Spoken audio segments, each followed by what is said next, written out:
A roar of applause in Florida for former US President Donald Trump and an uncharacteristic condemnation of actions by Vladimir Putin. And they so far allowed him to get away with this travesty and assault on humanity. That's what it is. This is an assault on humanity. So sad.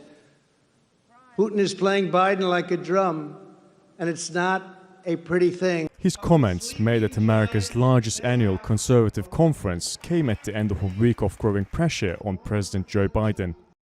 It's no secret that nearly half the US lacks confidence in Biden's foreign policy following a heavily criticized withdrawal from Afghanistan. There is a complete rupture right now in US-Russian relations if they continue on this path that they're on. And his response to the conflict in Ukraine, despite a myriad of additional sanctions against Russia, only seems to have pushed Americans more towards his predecessor. Of course it could have been prevented. There's a sense of weakness that how we left Afghanistan, how we dealt with our allies, how we handled our own troops, how we handled Afghan SIVs. I think we also took a lot of things off the table early on when President Biden said that he wasn't going to use military strength. Trump's closest allies are seizing the opportunity to reignite nationwide support for the MAGA movement.